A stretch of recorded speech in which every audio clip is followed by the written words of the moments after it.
رب اشرح لي صدري ويسر لي امري واحلل عقدة من لساني يفقهوا قولي اللهم ربنا الهمنا رشدنا واعذنا من شرور انفسنا اللهم ارنا الحق حقا وارزقنا اتباعه وارنا الباطل باطلا وارزقنا اجتنابه اللهم وفقنا لما تحب وترضى آمین یا رب العالمین۔ عن عمر بن الخطاب رضی اللہ عنہ قال بینما نحن عند رسول اللہ صلی اللہ علیہ وسلم ذات یوم اطلع علینا رجل شدید بیاض الثیاب شدید سواد الشعر لا یرا علیہ اثر السفر ولا یعرفہ منا احد حتی جلس الی النبی صلی اللہ علیہ وسلم فاسند رکبتیہ الی رکبتیہ ووضع کفیہ علی فخذیہ فقال الی آخر الحدیث۔ یہ حدیث جو اب ہم پڑھنے چلے ہیں، احادیث کے ذخیرے میں اس کو وہی مقام اور مرتبہ حاصل ہے جو قرآن مجید میں سورہ فاتحہ کو۔ سورہ فاتحہ کو آپ کو معلوم ہے کہ ام القرآن قرار دیا گیا، یعنی قرآن مجید کی جڑ، اساس، قرآن کا منبع، سرچشمہ، جو بھی آپ اس سے کہیں۔ جیسے کہ ایک گٹھلی میں پورا درخت ہے، اسی طرح سورہ فاتحہ میں پورا کا پورا قرآن مجید موجود ہے۔ وہی مرتبہ، وہی حیثیت، وہی مقام، وہی اہمیت اس حدیث جبرائیل کو حاصل ہے احادیث کے ذخیرے میں۔ ام السنہ بھی کہا گیا، ام الجوامع بھی کہا گیا اسے۔ یہ حدیث خاص طور پر اس اعتبار سے بڑی اہم ہے کہ ایک بہت ہی غیر معمولی واقعے کی تفصیل اس میں سامنے آ رہی ہے، جس کے بارے میں اس سے زیادہ ایک مرتبہ سے زیادہ واقع ہونے کا کوئی امکان نہیں۔ لیکن اس کی جو روایات آتی ہیں مختلف صحابہ سے، اس میں نہ صرف یہ کہ لفظی فرق ہے بلکہ ترتیب کا فرق بھی ہے۔ اس سے جو بات واضح ہوتی ہے وہ یہ ہے کہ حدیث رسول صلی اللہ علیہ وسلم قرآن مجید کی طرح لفظاً محفوظ نہیں ہے۔ ایک ہی واقعہ ہے، بعض دوسری چیزوں کے بارے میں تو امکان ہو سکتا ہے نا کہ حضور نے کسی وقت یہ فرمایا ہو، کسی وقت یہ فرمایا ہو، کسی صحابی سے آپ نے یہ الفاظ کہے ہوں، کسی سے یہ کہے ہوں، تو کوئی لفظی فرق اگر ہو تو اس کی توجیہ ہو سکتی ہے۔ لیکن ایک ہی واقعہ، نہایت غیر معمولی واقعہ، اور اس کی بعض روایتوں میں معلوم ہوتا ہے کہ حضور صلی اللہ علیہ وسلم کی حیات دنیاوی کے بالکل آخری دور کا یہ واقعہ۔ یہ تقریباً تمام شارحین حدیث جو ہیں ان کا اس پر اتفاق ہے۔ غیر معمولی ہونا اس کا جب ہم تفصیل پڑھیں گے تو واضح ہو جائے گا۔ لیکن اس کی روایت اب مختلف صحابہ فرما رہے ہیں، حضرت عمر فرما رہے ہیں، حضرت عبداللہ ابن عمر فرما رہے ہیں، حضرت ابن عباس فرما رہے ہیں، حضرت ابو ہریرہ فرما رہے ہیں رضی اللہ تعالی عنہم اجمعین۔ لیکن لفظاً فرق ہے، نہ صرف لفظی فرق ہے بلکہ ترتیب میں بھی فرق ہے۔ تو اس سے گویا کہ بہت ہی قطعی ثبوت ملتا ہے کہ بالمعنی تو حدیث محفوظ ہے، باللفظ نہیں۔ باللفظ تو قرآن مجید ہے کہ جو وربل ریولیشن ہے ہمارے نزدیک، وہی باللفظ ہے قرآن، اور اس کے الفاظ جو ہیں وہ اللہ تعالیٰ ہی کی طرف سے ہیں اور وہ محفوظ ہے۔ حدیث کے اندر یہ ہے کہ مفہوم معنی محفوظ ہے، لیکن لفظ جو ہے اس کے بارے میں ہم یقین کے ساتھ نہیں کہہ سکتے کہ بعین ہی اسی طریقے سے محفوظ ہے جیسے کہ قرآن مجید کے الفاظ۔ دوسری بات وہ نوٹ کیجئے جو میں نے پچھلی مرتبہ بھی آپ کو بتائی تھی کہ ایک ہیں فقہائے صحابہ، ایک ہیں فقرائے صحابہ، یا یہ کہ عام صحابہ۔ تو اگرچہ یہ جو واقعہ ہے اور یہ جو حدیث ہے، اس کی جو روایت حضرت ابو ہریرہ سے ہے رضی اللہ تعالی عنہ، وہ متفق علیہ ہے، یعنی وہ امام مسلم رحمہ اللہ کے معیار پر بھی پوری اتر گئی سند کے اعتبار سے، اور امام بخاری رحمۃ اللہ علیہ کے معیار پر بھی پوری اتر گئی، دونوں نے اپنی صحیح میں جو روایت درج کی ہے اس واقعے کی وہ حضرت ابو ہریرہ سے، لیکن امت میں جو قبول عام حاصل ہوا ہے وہ حضرت عمر کی روایت ہے، حالانکہ حضرت عمر رضی اللہ تعالی عنہ کی روایت جو ہے وہ صحیح بخاری میں نہیں ہے۔ تو ویسے اب اس سے معلوم ہوا کہ سند کا رتبہ اپنی جگہ پر، سند کے اعتبار سے حضرت ابو ہریرہ کی روایت متفق علیہ ہونے کی نسبت سے قوی تر ہو گئی، لیکن راوی کے اعتبار سے حضرت عمر رضی اللہ تعالی عنہ چونکہ فقہائے صحابہ میں سے ہیں، لہذا ان کی روایت کو قبول عام حاصل ہوا ہے۔ تیسری بات یہ کہ مجھے نہیں معلوم جو آپ لوگوں کے پاس نسخہ ہے اس میں تصحیح ہو گئی ہے یا نہیں، میرے پاس اس کتاب کا جو پرانا جو ایک ایڈیشن ہے اس میں کئی غلطیاں ہیں کتابت کی۔ ایک تو اس روایت کے آخر میں لکھ دیا گیا تھا بخاری و مسلم، اگر اب بھی ہے تو بخاری کاٹ دیجئے وہاں سے۔ ویسے میں نے ان سے حافظ صاحب کو چند چیزیں نوٹ کرا دی تھی کہ درست کر دیں، تو اگر درست ہو گیا ہے تو اچھا ہے۔ یہ روایت جو ہم پڑھنے چلے ہیں یہ بخاری کی نہیں ہے، یہ صرف مسلم شریف کی روایت ہے اور حضرت عمر رضی اللہ تعالیٰ عنہ سے مروی ہے۔ اس میں پہلے جو اس واقعے کی غیر معمولی نوعیت ہے، پہلے اس کو سمجھنے کے لیے جو ابتدائی جملے میں نے ابھی پڑھے تھے ان کو آپ پہلے سمجھ لیجئے، پھر جو اس کا اصل مضمون ہے کہ اہمیت اصل میں ہے کس اعتبار سے، وہ پھر اس کے بعد میں آپ کو بتاؤں گا۔ عن عمر بن الخطاب، یہ میں بتا چکا ہوں، عن سے پہلے کیا محذوف ہے؟ رویہ، روایت کیا گیا ہے خطاب کے بیٹے عمر سے رضی اللہ تعالی عنہ، عن عمر بن الخطاب۔ عمر پر زیر کیوں نہیں ہے؟ جی غیر منصرف ہے، ورنہ عن کے اثر سے تو عن عمر ہونا چاہیے تھا، لیکن نہیں، یہ غیر منصرف ہے۔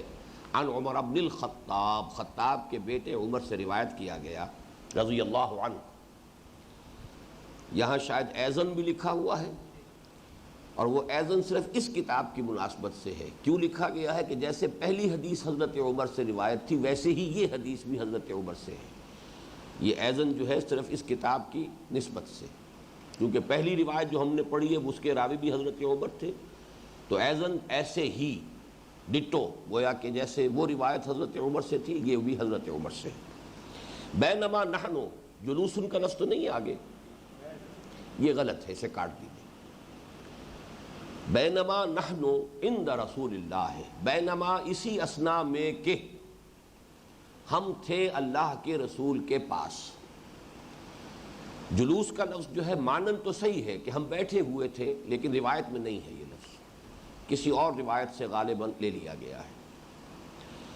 بینما نحن عند رسول اللہ صلی اللہ علیہ وسلم، اسی اثنا میں کہ ہم بیٹھے ہوئے تھے اللہ کے رسول صلی اللہ علیہ وسلم کے پاس، ذات یومن، ایک دن، کسی دن، اطلع علینا، کہ اچانک نمودار ہوا ہم پر۔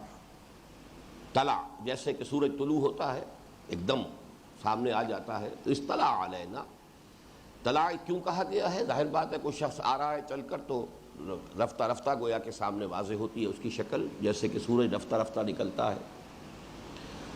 اطلع علینا رجل، ایک شخص، ایک مرد، شدید و بیاض الثیاب، کپڑوں کی سفیدی کا سخت، یعنی جس کے کپڑے نہایت سخت سفید تھے، بہت صاف سفید، سفید براق ہم اردو کے محاورے میں کہیں گے، جس کے کپڑے سفید براق تھے۔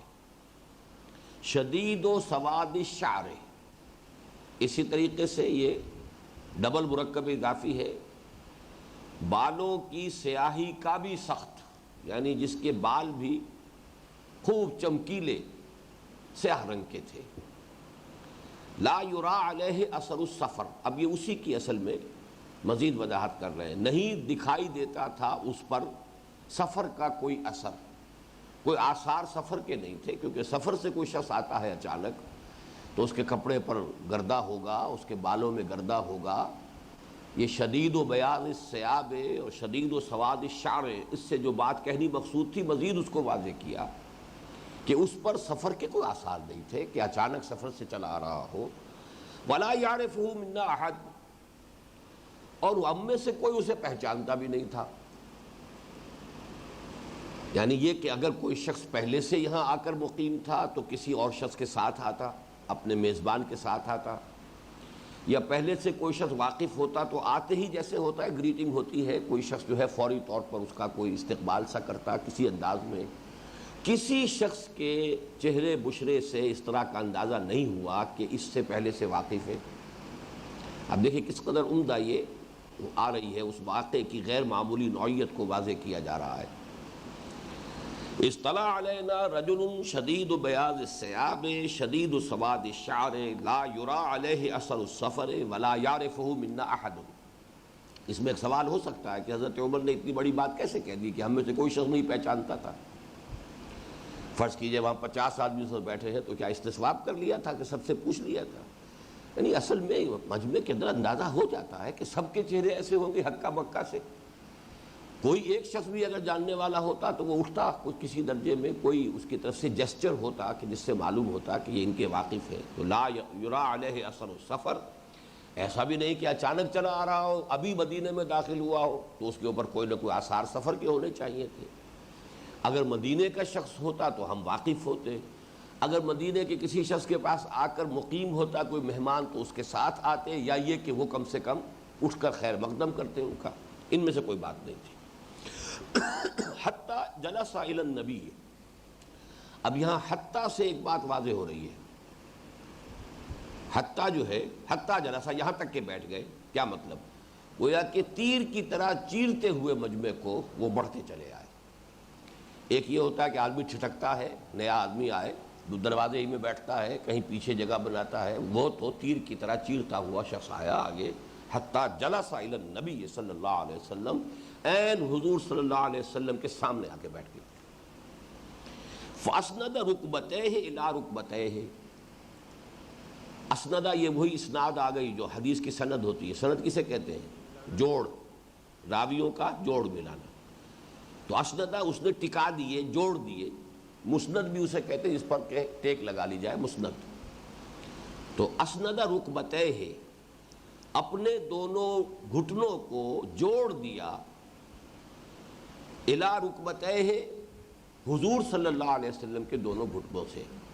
اگرچہ یہاں پر جو اس روایت میں رکبتیہ جو ہے دوسری مرتبہ جو آیا ہے تو اس میں یقین کے ساتھ تو نہیں کہہ سکتے، لیکن اسندہ کا لفظ ہے تو ظاہر بات ہے کہ جوڑے ہیں اپنے تو حضور کے ساتھ۔ لیکن بعض دوسری روایات میں یہ بھی ہے کہ انہوں نے حضور کے گھٹنوں کے ساتھ اپنے گھٹنے جوڑ دیے۔ فاسند رکبتیہ الی رکبتیہ ووضع کفیہ علی فخذیہ، یہاں زیادہ امکان ہے فخذیہ، اور ہاتھ رکھ دیے، اپنی دونوں ہتھیلیاں، اپنے دونوں ہاتھ ٹکا دیے فخذیہ۔ اب یہاں دونوں امکان، اپنی رانوں پر، یعنی گھٹنے تو جوڑ دیے لیکن اپنے ہاتھ جیسے کہ ہم بیٹھتے ہیں تشہد میں اپنے زانوؤں کے اوپر اپنی رانوں پر رکھ لیے، لیکن فخذیہ سے مراد حضور کے ران بھی ہو سکتی ہے، اور اس کی وضاحت دوسری حدیثوں میں ہے کہ حضور کی رانوں پر ہاتھ رکھے۔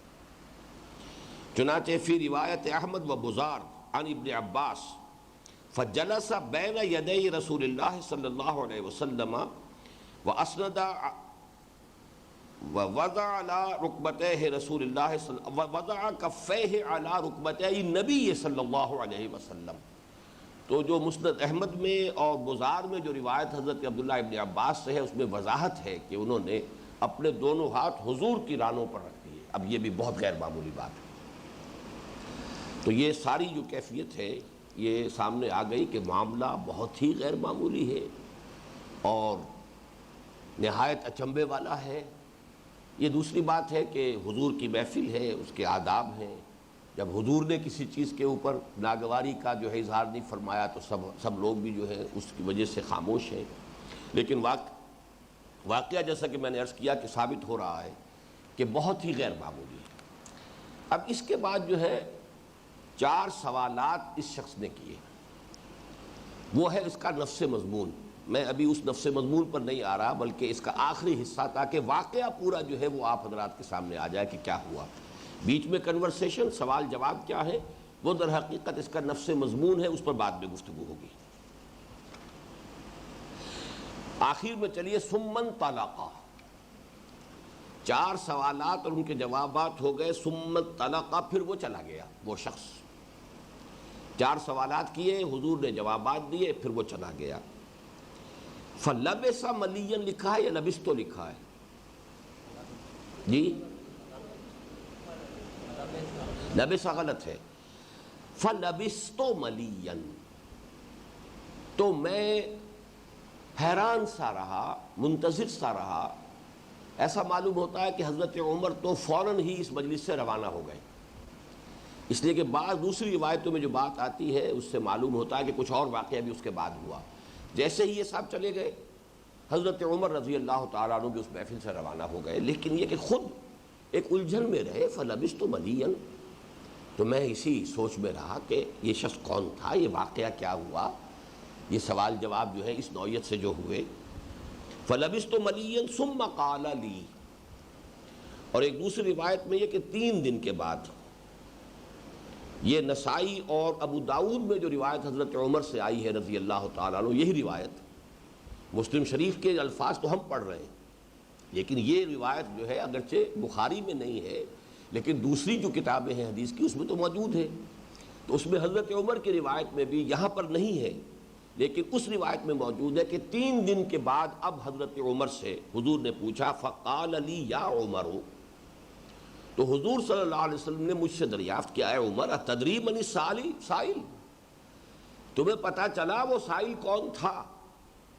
اب دیکھیے میں یہاں ترجمہ تھا کر رہا ہوں اس لیے کہ واضح ہو گیا ہے کہ 3 دن کے بعد یہ بات حضور حضرت عمر سے پوچھ رہے ہیں۔ اگر یہ بات دوسری روایت سامنے نہ ہوتی تو یہ بھی امکان تھا کہ وہیں پوچھا ہو، تم نے سمجھا بھی عمر کہ یہ کون ہے یا کون تھا جو چلا گیا، لیکن یہاں تو ہمیں یقین کے ساتھ معلوم ہے کہ 3 دن کے بعد پوچھا، یا عمر اتدری من السائل، اے عمر تمہیں پتہ چلا، تمہیں معلوم ہے وہ سائل کون تھا؟ قلت اللہ ورسولہ اعلم، میں نے عرض کیا اللہ اس کے رسول زیادہ واقف ہیں۔ قال فإنه جبرائیل اتاکم یعلمکم دینکم، حضور نے فرمایا بھائی وہ جبرائیل تھے جو آئے تھے تمہارے پاس تاکہ تمہیں سکھائیں تمہارا دین۔ اب ان الفاظ کو ذرا نوٹ یہاں کر لیجئے کہ اگر یہ بات صحیح ہے، جیسا کہ میں نے آپ سے عرض کیا ہے کہ اس پہ تقریباً یہ فتح الباری، عمدۃ القاری، یہ جتنی بھی شروع ہیں ان سب میں یہ بات جو ہے واضح کی گئی ہے کہ یہ حضور صلی اللہ علیہ وسلم کی حیات دنیاوی کے آخری دور کی بات ہے، آخری ایام کی بات ہے۔ تو آئے تھے کہ تمہیں سکھائیں تمہارا دین، تو کیا دین کے سمجھنے میں کوئی کسر رہ گئی تھی؟ پورا قرآن نازل ہو چکا ہے، حضور صلی اللہ علیہ وسلم کی 23 برس کی جو نبوت و رسالت کی زندگی کا دور ہے، اس سے پہلے ظاہر بات ہے وحی کا آغاز نہیں ہوا تھا، وہ تقریباً اپنے اختتام کو پہنچ رہی ہے۔ تو کیا تو معلوم ہوا کہ دین کا کوئی بہت اہم مسئلہ تھا کہ جس کے بارے میں اللہ تعالیٰ کو یہ خیال ہوا کہ یہ ابھی پورے طور سے واضح نہیں ہے، مسلمانوں پر پورے طور سے واضح نہیں ہے، کوئی بہت اہم بات ہے۔ کوئی ایسی تو یہاں پر ایسا نہیں ہے کہ کوئی فقہ کی کتاب آ کر پڑھا گئے ہوں، وہ کوئی قوانین کی تفصیل دے گئے ہوں، کچھ بھی نہیں۔ بتائیے اسلام کیا ہے، بتائیے ایمان کیا ہے، بتائیے احسان کیا ہے، اور آخر قیامت کی نشانیاں کیا ہے، 4 سوالات ہیں۔ تو اس میں یہ کہ کون سا بڑا مسئلہ ہے، یہ ابھی سوالیہ نشان اپنے ذہن میں لگا لیجئے ان الفاظ کے حوالے سے۔ قال فإنه جبرائیل اتاکم یعلمکم دینکم، ایک اور طریق جو ہے اس کا، اس روایت کا، اس میں آیا ہے اراد ان تعلموا اذ لم تسألوا، اللہ نے چاہا کہ تم سمجھو سیکھ لو جبکہ تم نے خود سوال نہیں کیا، یعنی یہ سوال تمہیں خود کرنا چاہیے تھا، تمہیں اس مسئلے کے بارے میں استفسار مجھ سے خود کرنا چاہیے تھا، لیکن چونکہ تمہاری جانب سے اذ لم تسألوا، جب تم نے سوال نہیں کیا تو اللہ تعالیٰ نے حضرت جبرائیل کو بھیجا ہے تاکہ وہ سوال کریں اور دین کا وہ اہم مسئلہ تمہیں سمجھا دیں۔ اس میں ایک اور روایت میں یہ الفاظ بھی آئے ہیں، یہ حضرت عبداللہ ابن عمر یعنی حضرت عمر کے صاحبزادے جو ہیں ان سے جو روایت ہے، اور حضرت عبداللہ ابن عباس سے روایت کے الفاظ میں ھذا جبرائیل جاءکم یعلمکم دینکم ما اتانی فی صورۃ الا عرفتہ غیر ھذہ الصورہ، حضور نے فرمایا صلی اللہ علیہ وسلم کہ یہ جبرائیل تھے جو آئے تھے تمہیں تمہارا دین سکھانے کے لیے، اور اس سے قبل کبھی ایسا نہیں ہوا کہ وہ کسی بھی شکل میں آئے ہوں مگر میں نے انہیں پہچان لیا، میں نے ہمیشہ پہچان لیا، سوائے آج کی اس صورت کے کہ میں بھی نہیں پہچان پایا کہ یہ جبرائیل تھے۔ یہ روایت کے الفاظ ہیں حضرت عبداللہ ابن عمر سے۔ ایک اور روایت میں اس قدر وضاحت بھی آئی ہے کہ جب وہ صاحب روانہ ہو گئے، اور جیسا کہ میں نے عرض کیا ہے حضرت عمر بھی معلوم ہوتا ہے کہ اسی وقت نکل کر چلے گئے، اس لیے کہ بعد کی یہ ساری تفاصیل حضرت عمر کی روایت میں نہیں ہے۔ میں یہ پورا پس منظر اس لیے بتا رہا ہوں کہ روایات کا اختلاف بھی واضح ہو جائے کہ کیوں ہے۔ اب ایک مجمع ہے، اس میں لوگ بیٹھے ہوئے ہیں، ایک واقعہ ہوا ہے، حضرت عمر فوراً روانہ ہو گئے، تو آپ ان کی علم میں وہ باتیں نہیں آئیں جو بعد میں لوگ بیٹھے رہے ان کے علم میں آ گیا۔ اس میں یہ بھی ہے کہ حضور نے فرمایا جب وہ شخص چلا گیا اسے ردوہ الیہ، اسے ذرا بلاؤ، واپس بلاؤ اسے۔ لیکن اب یہ کہ کونا کونا چھان مارا گیا، کہیں پتہ نہیں چلا کہاں گئے، یعنی جیسے اچانک آئے تھے بولڈ فرام دی بلو، اسی طریقے سے وہ معلوم ہوا کہ کہیں تحلیل ہو گئے ہوا میں، کیا ہوا کہیں پتہ نہیں چل رہا، سراغ نہیں ہے، کہاں گئے، غائب ہو گئے اچانک، یہ بھی اسی میں موجود ہے۔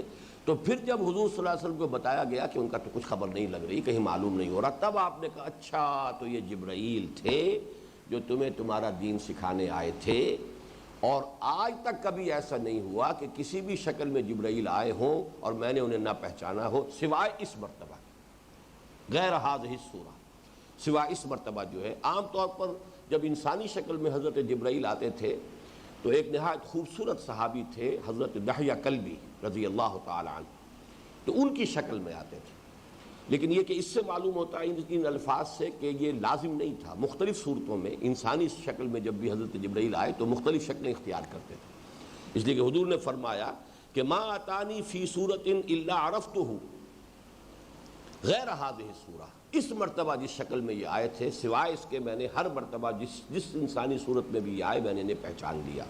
تو یہ میں نے اس کا آخری حصہ بھی آپ کو پہلے بتا دیا کہ جیسے اس واقعے کا ابتدائی حصہ جو ہے بہت غیر معمولی ہے، لیکن یہ کہ اس کے ضمن میں کوئی اختلاف نہیں ہے، وہ تو سب کے سب لوگ بیٹھے ہوئے تھے، اچانک سب کے سب لوگ آئے۔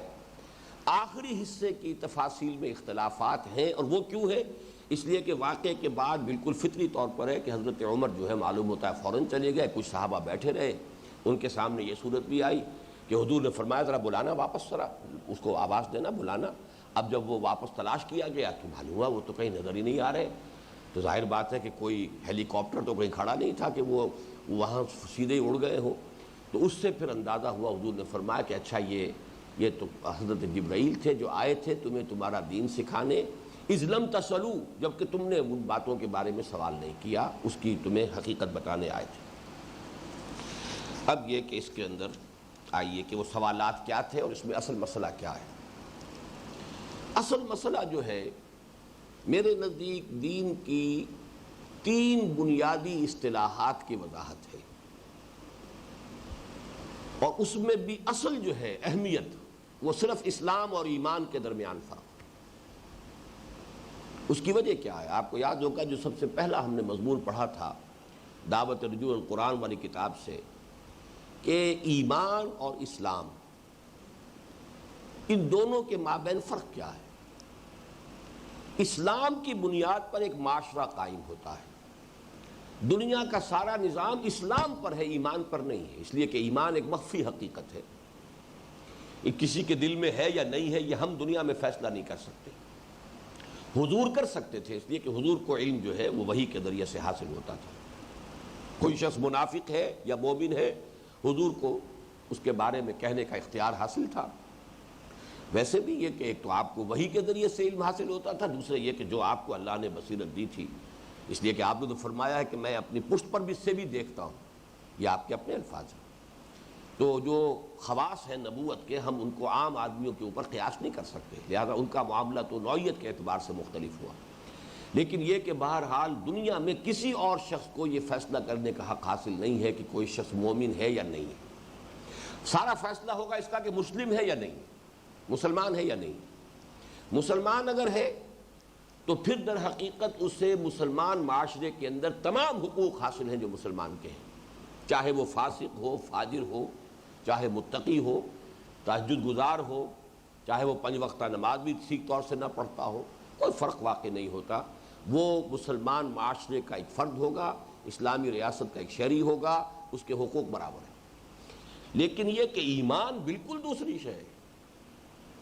ایمان قلبی یقین کا نام ہے، اور ایمان پر فیصلے ہوں گے قیامت کے دن۔ وہاں یہ نہیں دیکھا جائے گا کہ دنیا میں یہ شخص جو ہے اسلامی ریاست کا شہری سمجھا جاتا تھا یا نہیں سمجھا جاتا تھا، یہ مسلمانوں کا کوئی بہت بڑا قائد تھا، بڑا لیڈر تھا، بہت بڑا جو ہے پیشوا تھا، مرشد تھا، کیا تھا، کچھ بھی ہوا کرے، وہاں تو سارے فیصلے ہوں گے ایمان پر، کہ اگر دل میں ایمان ہے تو معاملہ علیحدہ ہے، دل میں ایمان نہیں ہے تو چاہے تقویٰ کا کتنا ہی لبادہ اوڑھ رکھا ہو، چاہے دینداری کے کتنے ہی اپنے اوپر جو ہے وہ لباس اس نے کسی شخص نے جو ہے وہ اوڑھ لیے ہو، لیکن یہ کہ بہرحال اللہ تعالیٰ کے ہاں فیصلے قیامت کے دن ایمان کی بنیاد پر، دنیا میں تمام تر فیصلہ اسلام کی بنیاد پر۔ اور یہ اصل میں بہت ہی فنڈامنٹل بات ہے۔ حقیقت ایمان کے موضوع پر میرے 5 روز کے یہاں محاضرات ہوئے تھے، ان کے ویڈیو آڈیو کیسٹس موجود ہیں، میں نے اس میں تفصیل سے بیان کیا کہ اس میں کیا کیا لوگوں سے غلطیاں ہوئی۔ سب سے پہلی غلطی جو ہوئی ہے وہ خوارج سے ہوئی کہ انہوں نے گناہ کبیرہ کی بنیاد پر تکفیر کا فیصلہ کرنا شروع کر دیا۔ کسی نے گناہ کبیرہ کا ارتکاب کیا، کافر ہو گیا، کافر ہو گیا تو مرتد ہو گیا، مرتد ہو گیا واجب القتل ہے، مباح الدم ہے، اب اس کا خون جو ہے حلال ہے، خون بہا دینا جائز ہے، اس کا مال جو ہے وہ مال غنیمت کے طور پر آپ اس کو حاصل کر سکتے ہیں۔ یہ ساری چیزیں جو ہے وہ ایک کڑی دوسری کڑی سے جڑتی چلی جائے گی جب آپ نے گناہ کبیرہ کے مرتکب کو کافر کر دیا۔ دیکھیے یہی وجہ ہے کہ اسی موضوع پر امام ابو حنیفہ رحمۃ اللہ علیہ، جو ویسے تو ائمہ اربعہ میں سے میں بھی انہیں امام اعظم مانتا ہوں، کوئی شک نہیں ہے، قانون کا جس قدر گہرا فہم اللہ نے انہیں دیا تھا، یہ اللہ کی دین ہوتی ہے، جس کو جو شے دے دے اللہ تعالیٰ کی طرف سے عطا ہے، اس کی لاجک، قانون، اس کی جو ہے گہرائی، وہ حضرت امام ابو حنیفہ رحمۃ اللہ علیہ پر اللہ کا خصوصی فضل تھا۔ ان کی کوئی کتاب فقہ پر نہیں ہے، کہا جاتا ہے کہ ایک کتاب، وہ بھی ڈاؤٹ فل ہے، اس کے بارے میں بھی شک ظاہر کیا جاتا ہے کہ وہ بھی ان کی تصنیف ہے یا ان کے کسی شاگرد کی ہے، اس لیے کہ پچھلے زمانے میں یہ رواج تھا کہ شاگرد بھی تصنیفیں لکھ کر اپنے استاد کی طرف منسوب کر دیتے تھے۔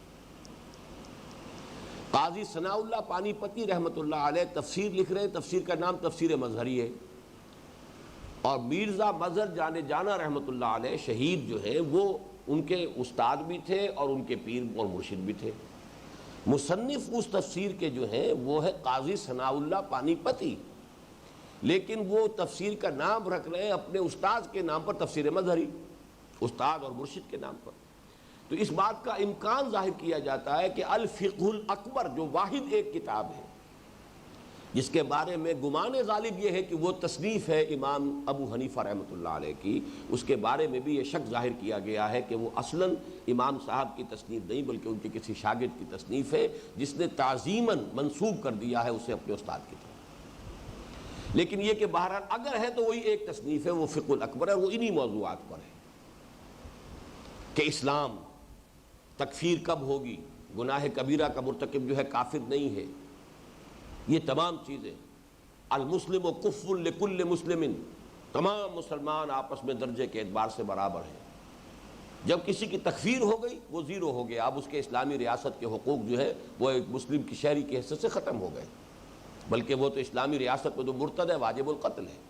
لیکن یہ ہے کہ جب تک تکفیر نہیں ہوئی ہے، کتنا بڑے سے بڑا گناہ کیا ہو، اس نے فرض کیجئے شادی شدہ ہونے کے باوجود اگر اس نے زنا کیا، رجم کر دو، اس سے بڑی سزا اور کیا ہوگی، پتھر مار مار کے کسی کو ہلاک کر دینا، لیکن پھر نماز جنازہ پڑھی جائے گی، وہ مسلمان مانا جائے گا، مسلمان مرا ہے۔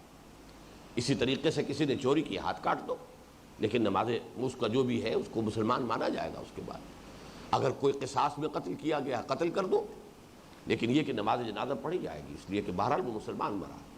تو اس حوالے سے ان چیزوں کے مابین اگر انسان جو ہے وہ ذرا سی غلطی کرے تو بات وہی ہو جاتی ہے کہ یک لحظہ غافل گشتم و 100 سالہ راہم دور شد، کہ ذرا سا کسر ہوئی اور کہیں سے کہیں بات پہنچ گئی، گناہ کبیرہ کا مرتکب کافر ہو گیا۔ اس کے بالکل برعکس کام کس نے کیا ہے؟ وہ اہل تشیع نے کیا ہے۔ اس دنیا میں فیصلے کرنے لگے کہ مومن کون ہے، مسلم کون ہے۔ اس لیے وہ اپنے آپ کو کہتے ہیں مومن بھائی. باقی مسلمانوں کو آؤٹ آف چیریٹی، یہ بھی ان کا بڑا یوں سمجھیے کہ ان کی بڑی مہربانی ہے کہ کہتے ہیں کہ ہم انہیں مسلمان مانتے ہیں. حضرت ابوبکر کو، حضرت عمر کو، حضرت عثمان کو جو بڑے سے بڑا روادار شیعہ ہوگا وہ کہے گا ہاں مسلمان مانتے ہیں. مومن ماننے کو وہ تیار نہیں ہے. مومن تو ان کی فہرست میں چند ہیں، 5-6 ہیں افراد بس، باقی سب کے سب مسلم ہیں. تو یہ ایک بات صحیح ہے کہ مومن اور مسلم میں فرق ہے. یہ تو ہمارا سورہ حجرات کا بڑا مرکزی درس ہے. قالت الاعراب آمنا قل لم تؤمنوا ولكن قولوا اسلمنا ولما يدخل الايمان في قلوبكم. تو اس کیفیت کو تو ہم مانتے ہیں کہ ہو سکتا ہے کہ ایک شخص مسلم مانا جائے اور وہ مومن نہ ہو، لیکن غلطی کیا ہے کہ یہاں آپ فیصلہ کرنے کے مجاز نہیں ہے کہ کون مومن ہے اور کون مسلم ہے. یہ اللہ کے ہاں جا کر کھولے گا معاملہ. آخرت میں جو فیصلے ہوں گے وہ ایمان کی بنیاد پر ہوں گے. دنیا میں ہم صرف اسلام کا فیصلہ کر سکتے ہیں. یہ شخص کافر تھا، ہندو تھا، عیسائی تھا، فلاں تھا، اب مسلمان ہو گیا، اب مسلمان ہے. یا یہ شخص مسلمان تھا، اپنے اس قول کی وجہ سے یا فعل کی وجہ سے یا اس نے جو بھی خود جو ہے اعلانیہ اپنا مذہب تبدیل کیا وہ کافر ہو گیا. یہ جو فیصلہ ہوگا تو اس کا فیصلہ تو ہم کر سکتے ہیں کہ یہ غیر مسلم ہو گیا. مسلم اور غیر مسلم کا فیصلہ دنیا میں ہوگا. لیکن مسلمان جو ہے آیا وہ مومن ہے، آیا وہ منافق ہے، اور ایک تیسری شکل کیا ہے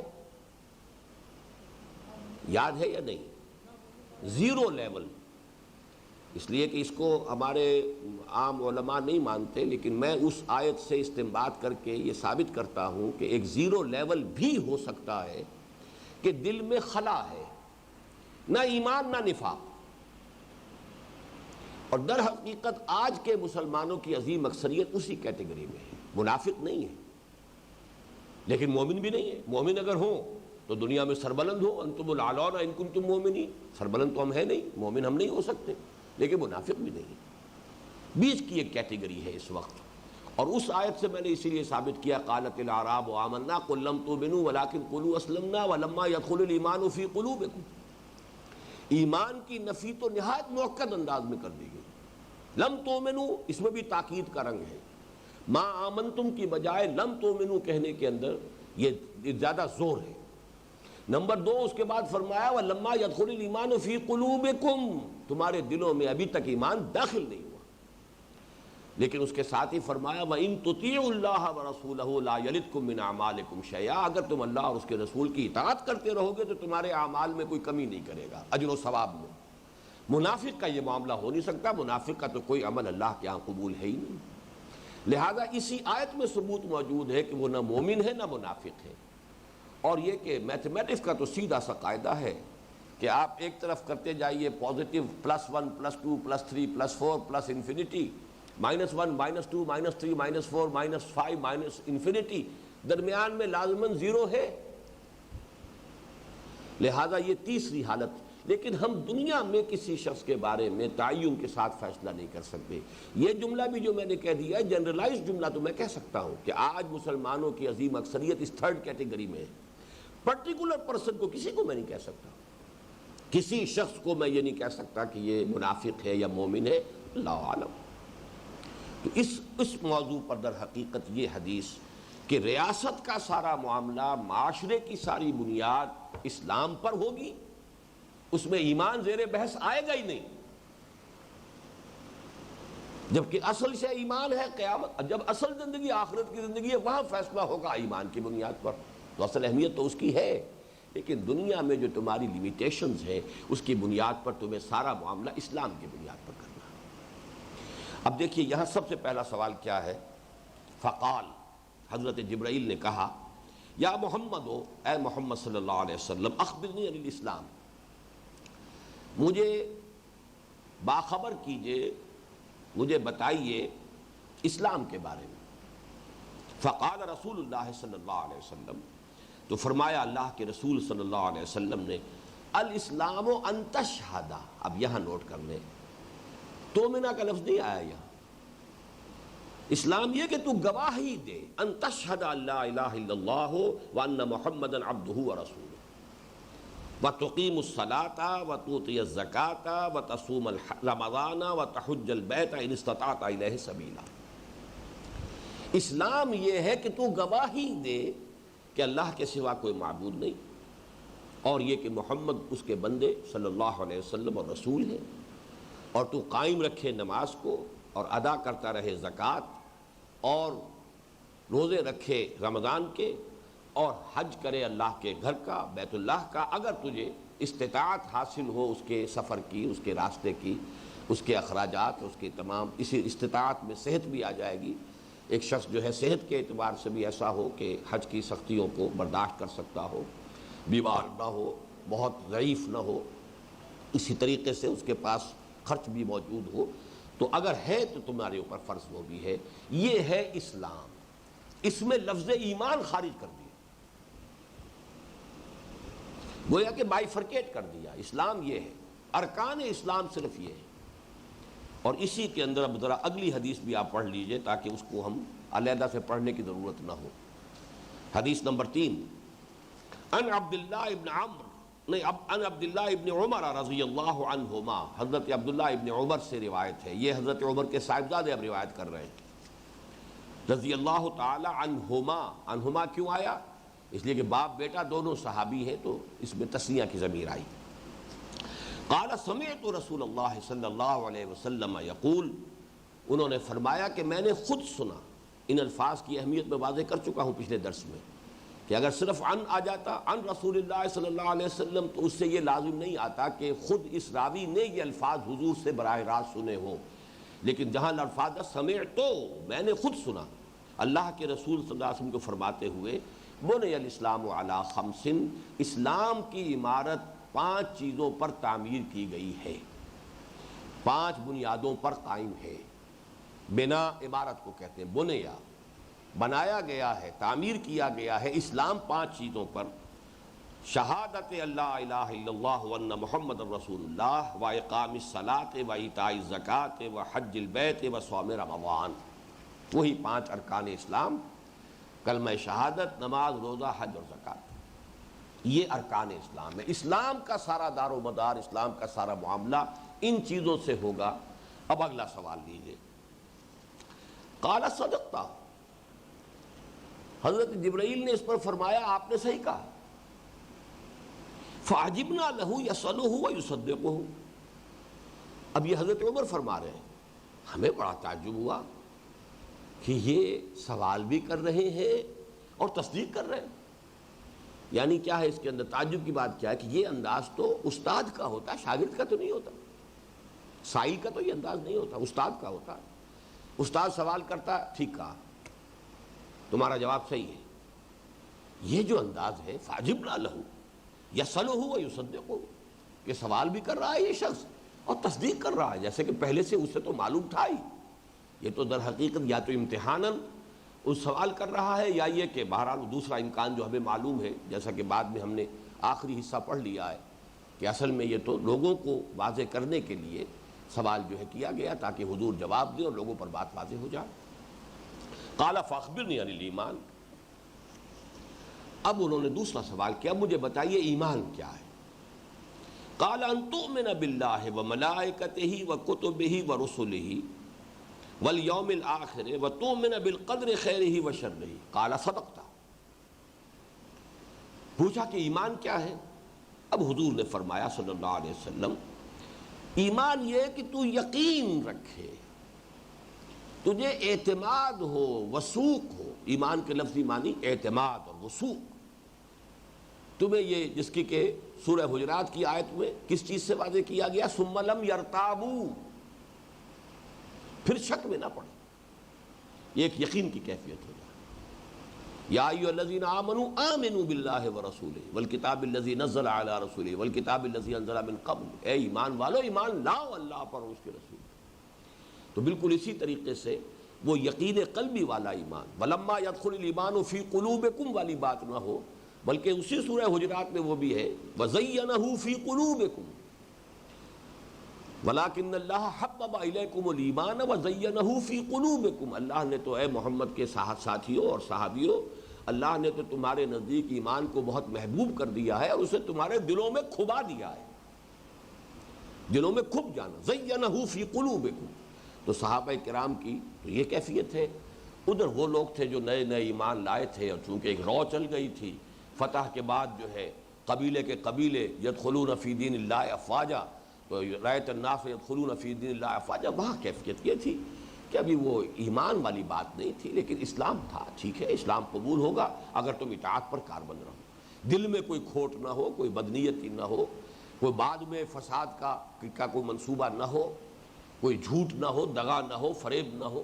اگر خلوع قلب کے ساتھ، یعنی خلوص قلب کے ساتھ تو ایمان ہو گیا۔ اگر خلوع قلب کے ساتھ بھی ہے کہ قلب میں تو خلا ہے، نہ کوئی بدنیتی ہے نہ یقین ہے، لیکن عمل میں اطاعت موجود ہے، تب بھی تمہارے ساتھ یہ رعایت کی گئی وَإِن تُطِيعُوا اللَّهَ وَرَسُولَهُ لَا يَلِدْكُم مِّنْ أَعْمَالِكُمْ شَيْئًا إِنَّ اللَّهَ غَفُورٌ رَحِيمٌ، اس لیے کہ اللہ غفور الرحیم ہے۔ اللہ کی ان دو صفات کا حوالہ سورہ حجرات میں، اسی لیے اس بات کو میں نے بڑی تفصیل سے واضح کیا ہے، وہ اہم ترین آیات میں سے قرآن مجید کی، بلکہ مقامات کہنا چاہیے کہ پہلی آیت جو ہے نمبر 14، اس میں ایمان اور اسلام کو علیحدہ کیا گیا، اگلی آیت میں مومن کی ڈیفینیشن دی گئی۔ یہاں اس میں یہ کیا گیا ہے کہ اس ایمان کی ڈیفینیشن کو پھر دو حصوں میں سپلٹ کر دیا گیا، اور وہ جو جس کو کہ سورہ حجرات میں کہا گیا ہے وَتُجَاهِدَ فِي سَبِيلِ اللَّهِ إِنَّمَا الْمُؤْمِنُونَ الَّذِينَ آمَنُوا بِاللَّهِ وَرَسُولِهِ ثُمَّ لَمْ يَرْتَابُوا وَجَاهَدُوا بِأَمْوَالِهِمْ وَأَنفُسِهِمْ فِي سَبِيلِ اللَّهِ، اس کا ذکر جو ہے اگلے سوال میں آ جائے گا، وہ میں بعد میں عرض کروں گا۔ لیکن یہاں اصل میں صرف سپلٹ کیا گیا ہے ایمان اور اسلام کو، کہ ایمان جو ہے وہ ہے یقین، ان تؤمن باللہ وملائکتہ وکتبہ ورسلہ، کہ تم ایمان رکھو، یقین رکھو وثوق کے ساتھ، اعتماد کے ساتھ اللہ پر اور اس کے فرشتوں پر اور اس کی کتابوں پر اور اس کے رسولوں پر اور یوم آخر پر، وتؤمن بالقدر خیرہ وشرہ، اور یہ کہ تم یقین رکھو قدر پر، اس کے خیر پر بھی اس کے شر پر بھی۔ یہ جو ہے جو آیا ہے معاملہ، یہ کچھ آپ کے ذہن میں ہے کہ کہیں ہم نے اس کو پڑھا ہے یا نہیں؟ آپ کے منتخب نصاب میں کہیں یہ مسئلہ زیر بحث آیا یا نہیں؟ جی، سورہ تغابن میں یہ مسائل آ جاتے ہیں۔ ویسے یہ کہ جو تنظیم اسلامی کا تعارف نامی جو کتابچہ ہے، اس میں ہم نے جو اپنے عقائد لکھے ہیں، ایمانیات کی جو بحث کی ہے، اور یہی فرق ہے جماعت اسلامی کا جو دستور اولین بنا تھا اس میں اور ہمارے اس دستور میں، کہ جماعت اسلامی کے دستور میں صرف کلمہ شہادت اور اس کے مضمرات کو تو خوب کھول کر بیان کیا گیا، اور وہ میں نے وہاں سے لیے ہیں اور اپنے اس کتاب میں لکھ دیا ہے کہ وہاں سے لیے ہیں، اگرچہ چند چیزوں کا اس میں اضافہ کیا ہے، لیکن بنیادی سٹرکچر وہی ہے جو جماعت اسلامی کے دستور میں مضمرات بیان کیے گئے، کہ لا الہ الا اللہ کہنے کے یہ نتائج ہے اور محمد الرسول اللہ کو ماننے کے یہ نتائج ہے۔ لیکن یہ کہ ایمان کی بحث سے وہ خالی ہے جماعت اسلامی کا پورا دستور، ہم نے اس کو شامل کیا، تو اس میں تقدیر کی بحث جو ہے اس پر بھی میں اسی لیے تفصیل سے وہاں پر، تفصیل تو نہیں کہنا چاہیے لیکن وضاحت کے ساتھ میں نے بحث کی ہے کہ در حقیقت ایمان بالقدر اللہ تعالیٰ کی دو صفات پر ایمان کا نام ہے، اور وہ دو صفات کون سی ہیں جو سب سے زیادہ کثرت کے ساتھ آئی؟ هو على كل شيء قدیر هو بكل شيء علیم۔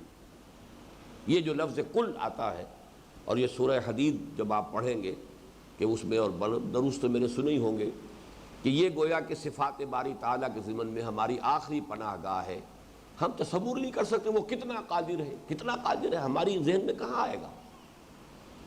سنار کی ترازو میں تو تولے ماشے تول سکتے ہیں، ٹنوں کو تو نہیں تولا جا سکتا، ہماری تو یہ وہ سنار والی ترازو ہے، اس میں اللہ کی قدرت کتنی ہے اس کا اندازہ نہیں ہو سکتا، اللہ کا علم کتنا ہے اس کا اندازہ نہیں ہو سکتا، لہذا بس کل۔ لیکن آپ نے دیکھا ہوگا کہ یہی دو صفات تکرار کے ساتھ آتی ہیں، ہوا بکل شیء علیم۔ سورہ تغابن ہی میں اللہ تعالیٰ کی صفت علم ایک آیت میں 3 مرتبہ 3 مختلف ڈائمنشنز کے ساتھ آئی ہے۔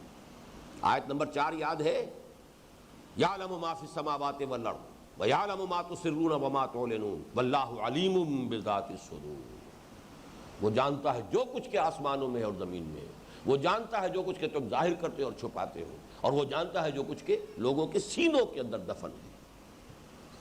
اور اس تیسری بات میں پتہ نہیں آپ کو یاد ہے کہ نہیں کہ میں نے اس کی وضاحت کی ہے کہ بہت عرصے تک یہ مجھ پر نہیں کھلی تھی اور بہت سے لوگوں پر نہیں کھلی ہے کہ تیسری بات سے مراد کیا ہے۔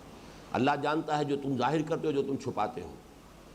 پھر اب یہ کہنے کی ضرورت کیا ہے کہ تمہارے سینے میں جو کچھ ہے اس کو بھی جانتا ہے۔ یہ ہے وہ سب کانشس مائنڈ جسے انسان خود بھی نہیں جانتا۔ ایک چیز تو وہ ہے جو میں جان بوجھ کر چھپا رہا ہوں، اس کو تو میں جانتا ہوں نا، کانشسلی بالارادہ چھپا رہا ہوں اسے۔ ایک وہ ہے کہ جو میرے اپنے سب کانشس میں ہے، تحت الشعور میں ہے، جسے میں خود نہیں جانتا، چھپاؤں گا کیا؟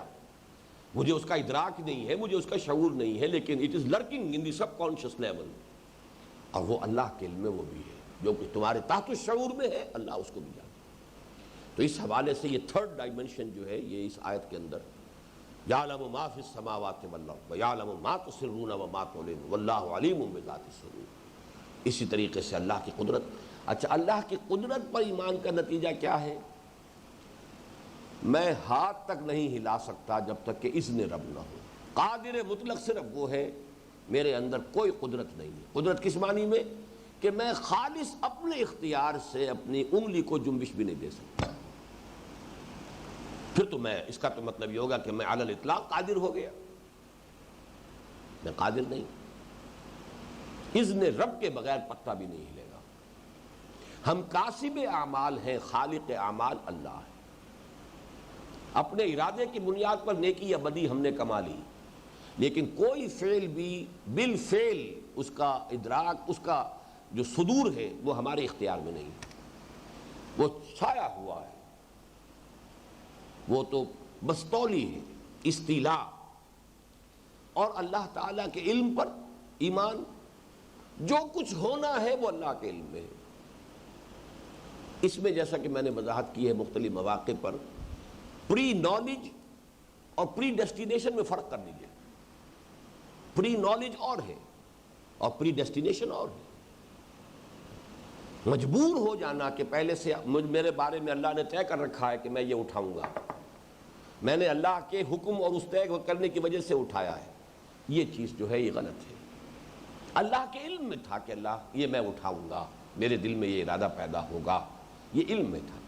تو پری ڈیسٹینیشن اور پری نالج، جس کی مثال میں دیا کرتا ہوں کہ ایک بچے کے بارے میں سوچئے کہ آپ نے اس کے سامنے کھلونا ڈالا، آپ اندازہ کریں گے کہ یہ اس کی طرف لپکے گا، لیکن وہ آپ کے حکم کے تحت یا آپ کے اختیار سے نہیں، بلکہ وہ اپنے اختیار سے لپک رہا ہے اس کی طرف۔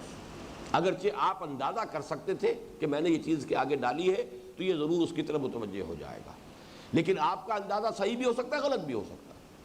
اللہ کا جو بھی پری نالج ہے وہ غلط نہیں ہے، غلط ہو سکتا نہیں ہے۔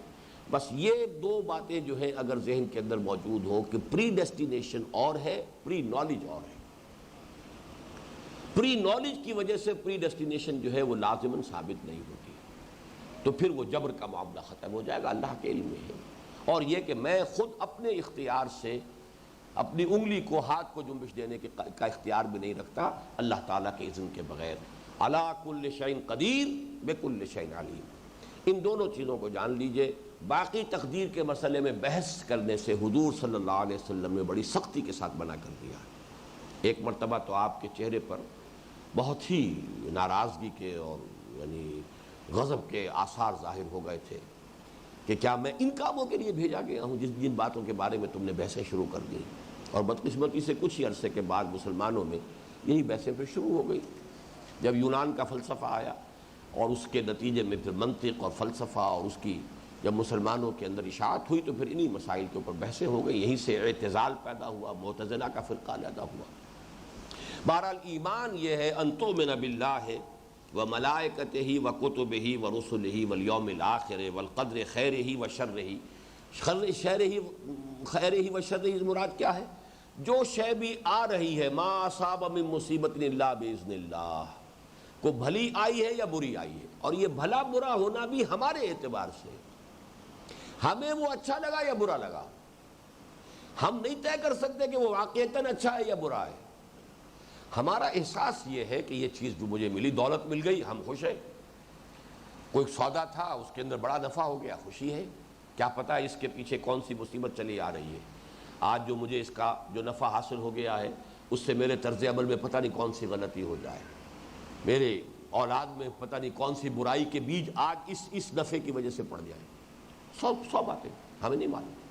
لیکن یہ کہ بہرحال جو بھی ہے، چاہے ہمیں کوئی خوشگوار چیز لگے، چاہے کوئی ناگوار ہو، کوئی ہمارے لیے باعث افسوس و رنج ہو، باعث مسرت طبعی ہو، ہے اللہ کے اذن سے، کوئی اور طاقت نہیں ہے۔ لا حول ولا قوت الا باللہ، کوئی اور قادر ہستی نہیں ہے، کسی اور کا ارادہ یہاں پر کار فرما نہیں ہے۔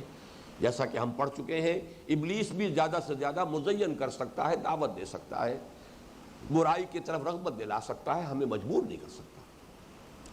اور بڑے سے بڑا فرشتہ بھی اور بڑے سے بڑا رسول بھی صلی اللہ علیہ وسلم، ان کے بارے میں فرما دیا گیا وہ تمہیں خیر کے اوپر مجبور نہیں کر سکتے۔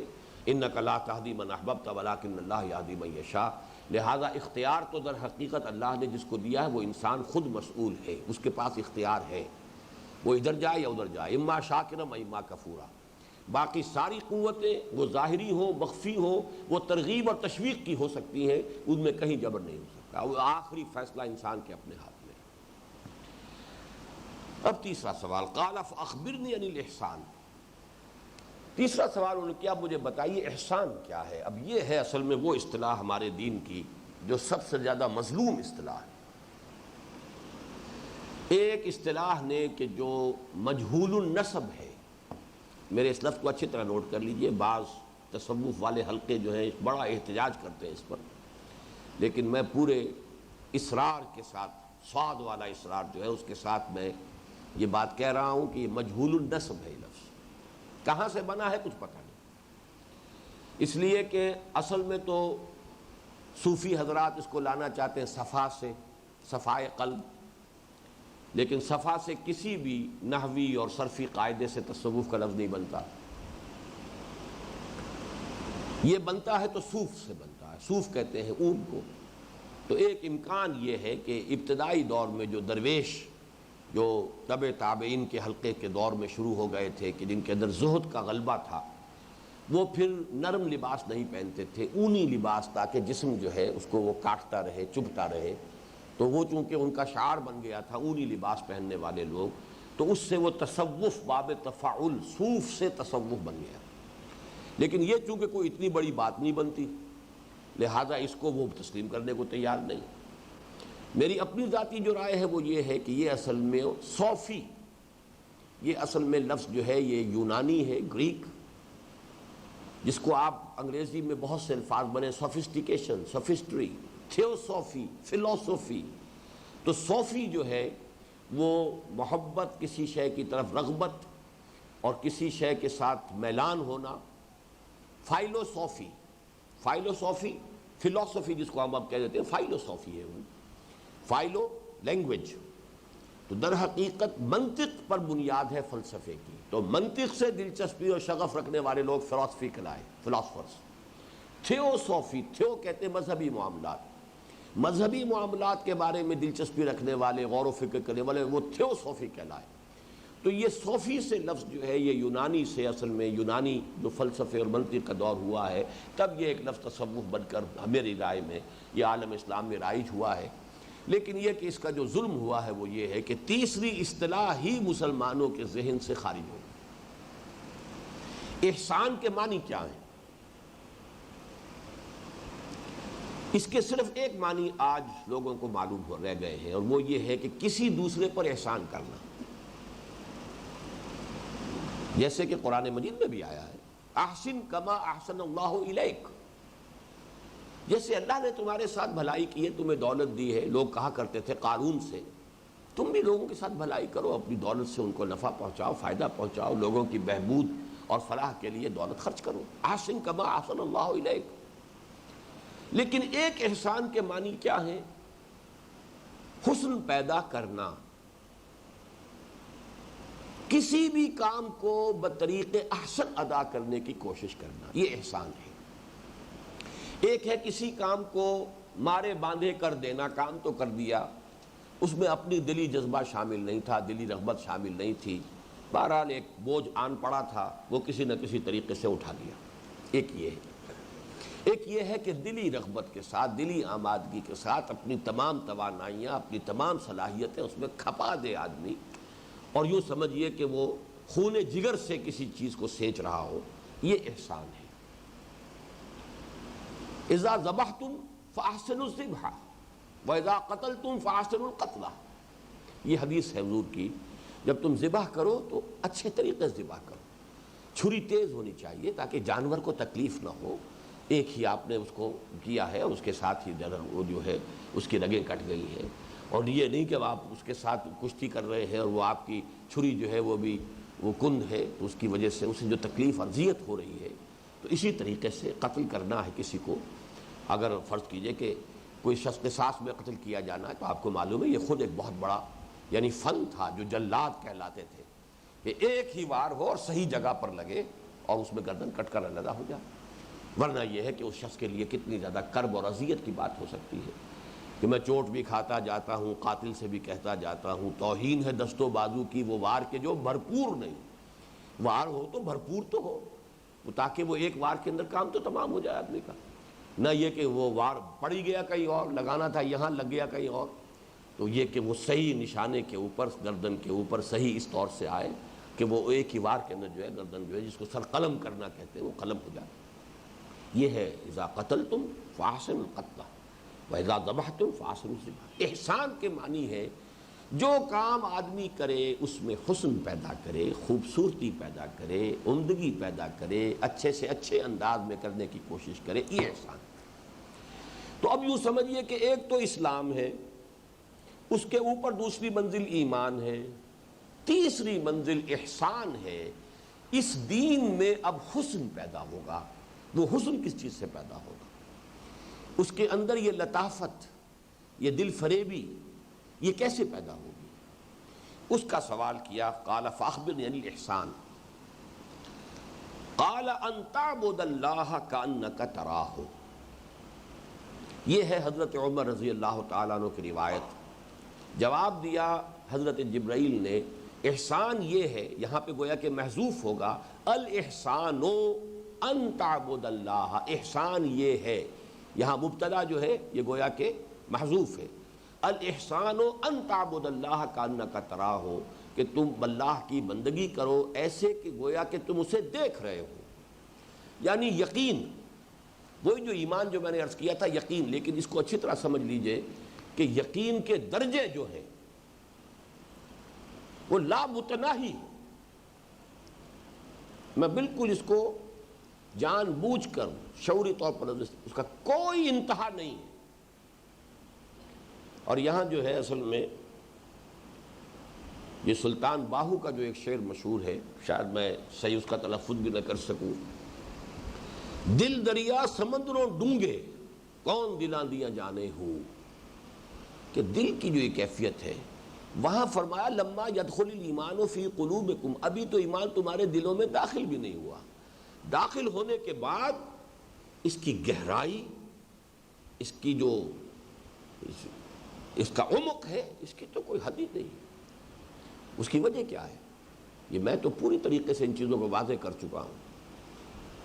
یہ دل مسکن ہے روح ربانی کا، اس روح ربانی کا براہ راست تعلق ہے ذات باری تعالیٰ کے ساتھ۔ تو دل دریا سمندروں ڈونگے، یہ سمندروں سے کہیں زیادہ گہرے ہیں، کون دلاں دیاں جانے ہوں، کون جان سکتا ہے ان کی گہرائیوں کو؟ تو یقین کا کوئی آخری حد نہیں۔ اب اس کا جو انسان کو سمجھانے کے لیے جو بات کہی جائے گی، چونکہ ہمارا جو ہے مجبوری یہی ہے کہ جس چیز کو ہم اپنی آنکھ سے دیکھ لیں تب یقین ہو گیا، اس سے آگے ہمارے پاس یقین کا درجہ کوئی اور ہے نہیں، ہماری زبان محدود ہے، ہماری منطق محدود ہے، لہذا آخری درجے میں فرمایا ان تعبد اللہ کأنک تراہ، اس طریقے سے ایسے یقین کے ساتھ اللہ کی بندگی ہو رہی ہو کہ گویا کہ تم اسے دیکھ رہے ہو۔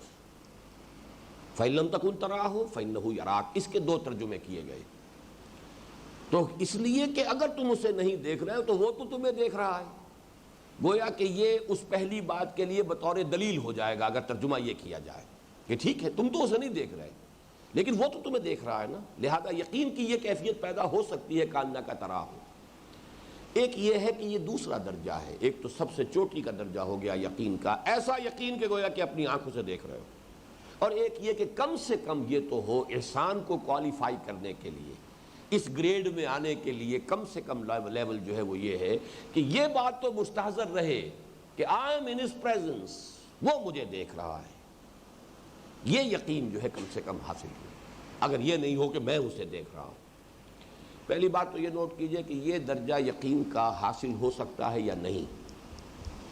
اب اس میں ظاہر بات ہے کہ ہم لوگ تو ایک تخمینے کی بات کریں گے، اندازے سے بات کریں گے، لیکن بعض صحابہ کا جو قول ہمیں مل گیا ہے وہ ہمارے لیے سند کا درجہ رکھتا ہے۔ ایک صحابی سے حضور نے فجر کی نماز کے بعد، آپ کی عام عادت مبارکہ تھی، پوچھتے تھے، خیریت دریافت کر لی، کوئی سوال کر لیا، کسی نے کوئی خواب دیکھا ہو رات کو، اس کا تذکرہ ہو گیا تو ایک صحابی سے پوچھ لیا کیف اصبحت، آج صبح کیسی ہوئی؟ ان کا جواب غیر معمولی تھا، اصبحت مومنا حقا یا رسول اللہ، اے اللہ کے رسول، مجھے ایک سچے مومن کی صبح نصیب ہوئی ہے۔ اب یہ چونکہ غیر معمولی بات تھی، ایسا دعویٰ، تو آپ نے فرمایا لکل شیء صفۃ فما صفۃ ایمانک، ہر شے کی کوئی صفت ہوتی ہے جس سے وہ پہچانی جاتی ہے، یہ سفید ہے، یہ سیاہ ہے، یہ ٹھنڈا ہے، یہ گرم ہے، کوئی صفت ہوتی ہے۔ تو تم نے جو اتنے وثوق سے کہا کہ اصبحت مومنا حقا یا رسول اللہ، تو ذرا بیان کرو تمہارے اس ایمان کی صفت کیا، کیفیت کیا ہے؟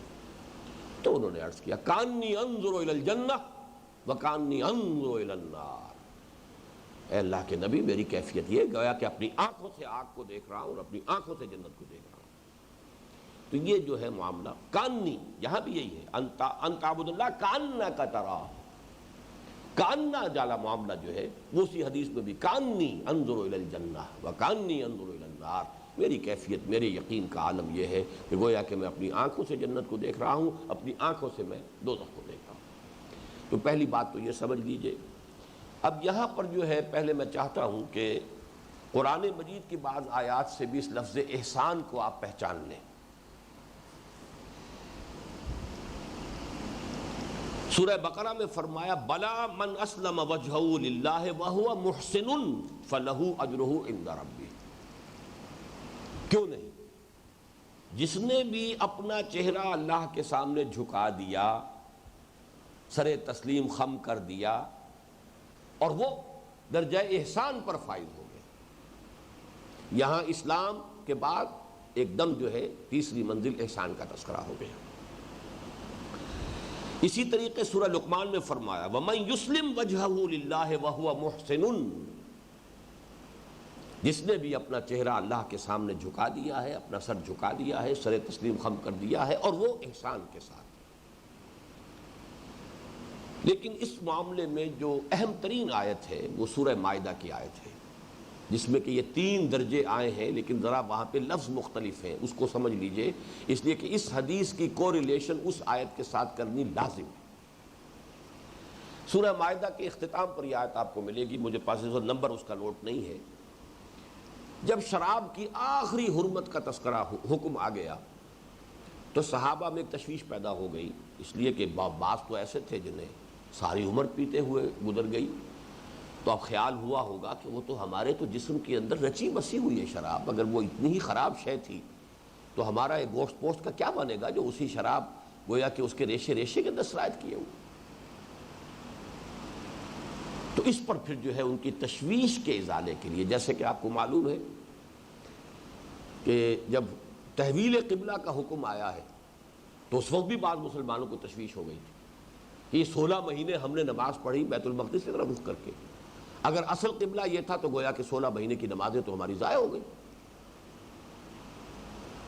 اور فرض کیجئے کیا لازماً اس عرصے میں کچھ مسلمان فوت ہو گئے، اب جو تو زندہ ہیں چلیے وہ کوئی تلافی کر لیں گے، وہ کوئی توبہ کر لیں گے یا تلافی کر لیں گے یا نمازوں کی قضا کر لیں گے، کچھ بھی کر لیں گے، جو فوت ہو گئے ان کا کیا ہوگا؟ وہاں ان کی تشفی کے لیے پھر وہ آیات نازل ہوئی جو دوسرے پارے کے بالکل شروع میں ہیں، وَمَا كَانَ اللَّهُ لِيُضِيعَ ایمانکم، اللہ تمہارے ایمان کو ضائع کرنے والا نہیں ہے۔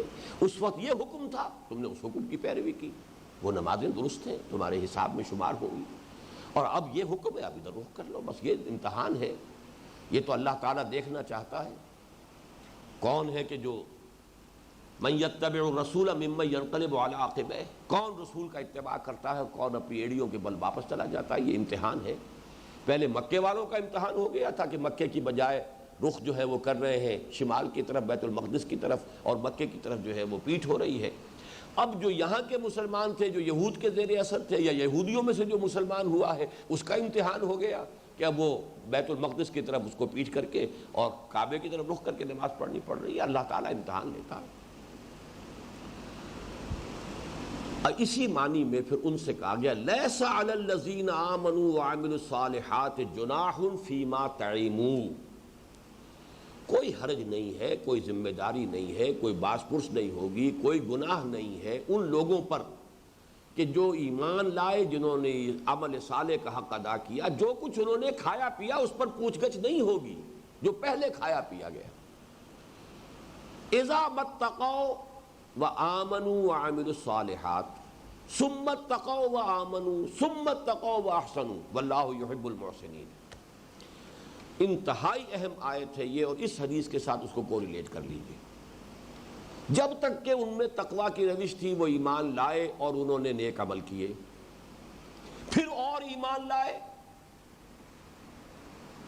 پھر اور ایمان لائے اور احسان کے درجے پر فائز ہوئے. 3 درجے آ گئے اور تقویٰ دونوں میں ہے. ثم اتقوا وآمنوا ثم اتقوا واحسنوا.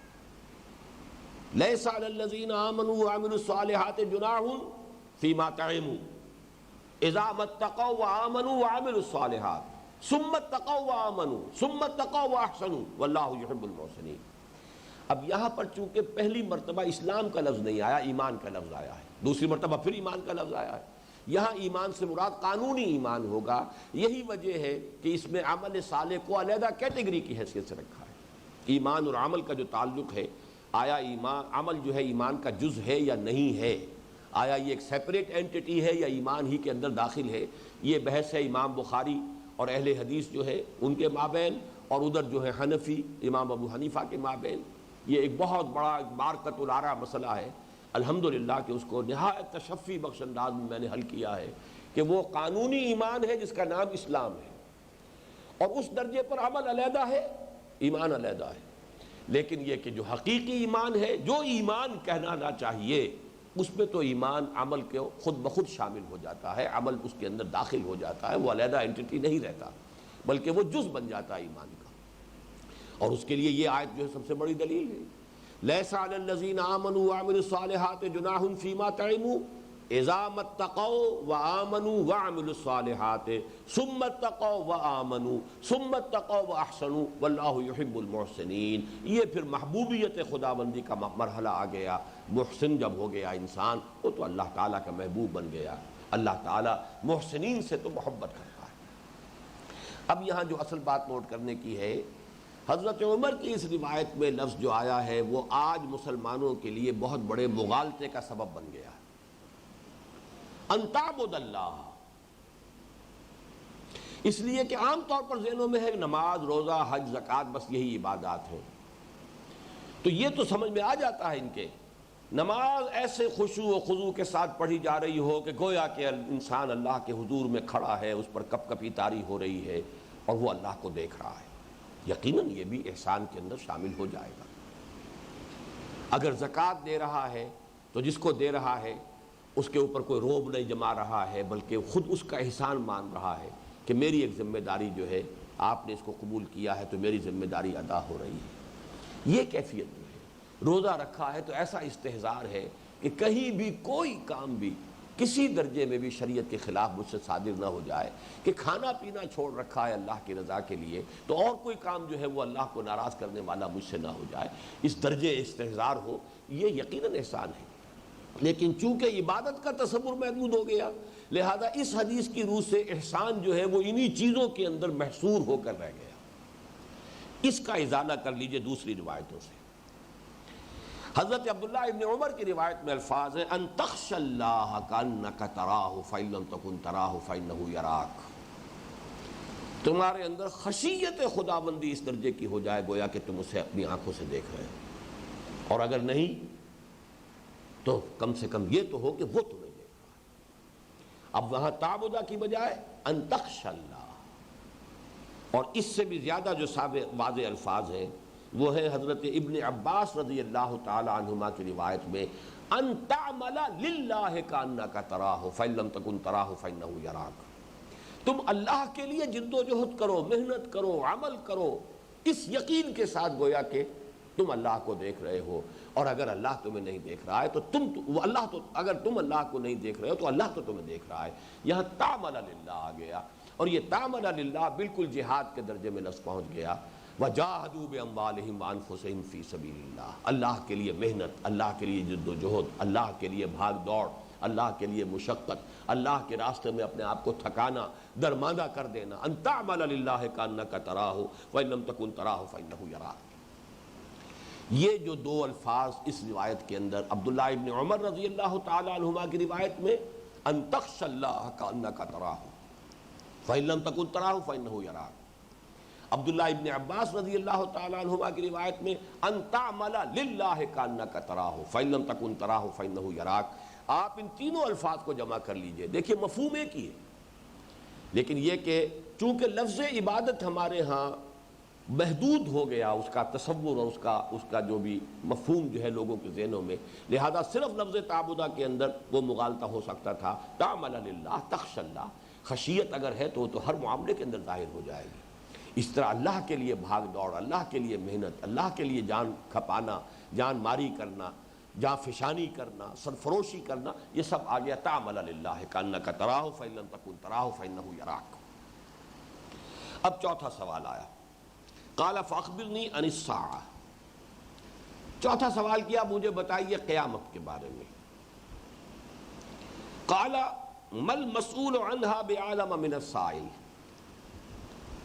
حضور نے جواب دیا جس سے پوچھا جا رہا ہے اس کے بارے میں وہ جاننے والے سے زیادہ جاننے والا، پوچھنے والے سے زیادہ جاننے والا نہیں ہے۔ اچھا، اگر اس کو آپ جوڑ لیجئے اس واقعے کے ساتھ کہ بعد میں آپ نے فرمایا کہ میں نے نہیں پہچانا تھا کہ یہ جبرائیل ہے، تو گویا کہ آپ نے عام انسان سمجھا، تو یہاں حضور نے قیامت کے بارے میں اپنی لا علمی کو عام انسان کی لا علمی کے برابر قرار دیا۔ البتہ اگر وہ حصہ سامنے نہ ہو تو ایک امکان ہو سکتا ہے کہ حضرت جبرائیل بھی واقف ہو، حضور بھی واقف ہو، لیکن کسی وجہ سے حضور بتانا نہ چاہتے ہو، اور یہ گویا کہ ایک طرح کا جس کو کہا جائے کہ ایک حکمت بھرا جواب ہے کہ بتانا چاہا نہیں ہے۔ جو پوچھنے والا ہے جتنا کچھ وہ جانتا ہے اتنا ہی وہ جانتا ہے جس سے کہ پوچھا گیا۔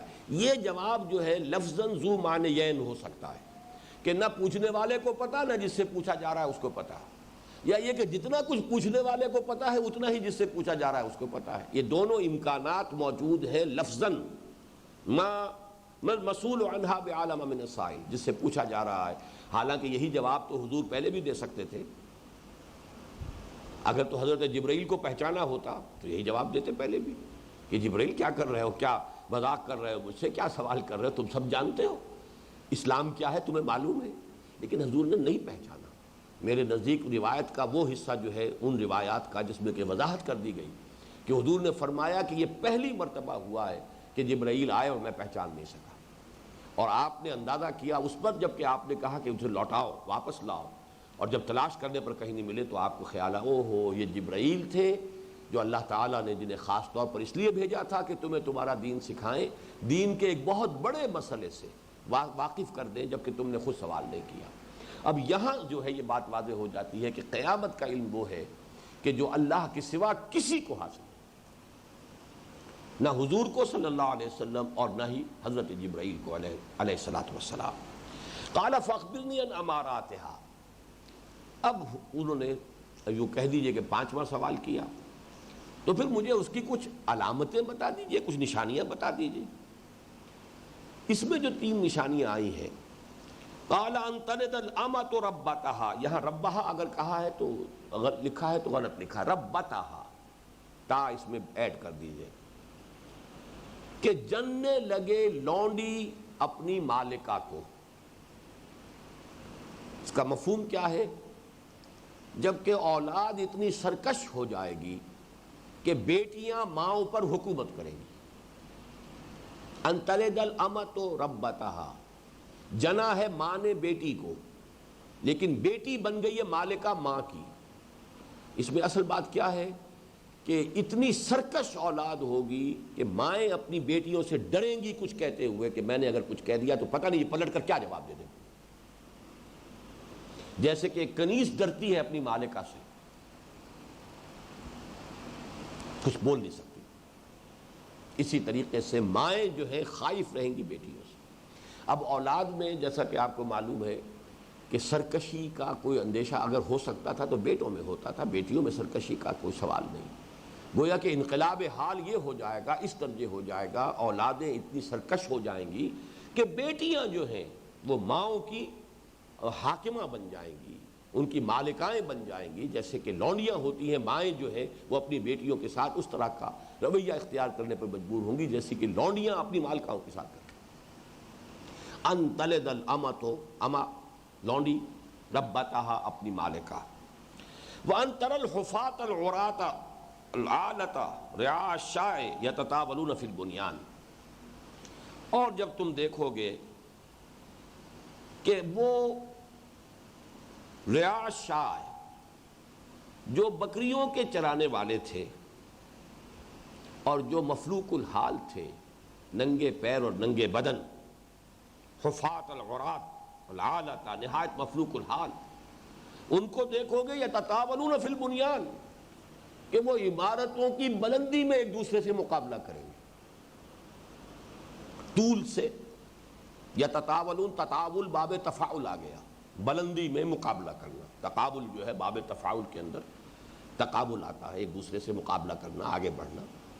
یتطاولون فی البنیان، عمارتوں کی بلندی کے اندر ایک دوسرے کا مقابلہ کریں گے۔ یہ نقشہ آپ کو اپنی آنکھوں سے نظر آ جائے گا جو آج سے 50 برس پہلے نظر نہیں آ سکتا تھا، ویری ریسنٹ، 50 کیا میں سمجھتا ہوں 30 برس پہلے بھی نظر نہ آ سکتا۔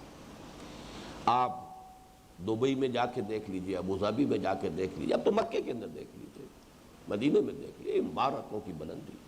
اور ابوظہبی میں نے اپنی آنکھوں سے دیکھا ہے ایسی عمارت کہ جو یہاں اگر ہو ہمارے پاس تو اس شخص کو بہت بڑا جو ہے وہ لینڈ لارڈ سمجھا جائے، اور اس کو صرف اس لیے گرایا جا رہا تھا کہ اس کے سامنے اس کے ساتھ ایک ایسی عمارت بن گئی تھی جو اس سے اونچی تھی، ساری عمارت گرا کر پھر اثر نو اس سے بلندتر عمارت بنانے کے لیے۔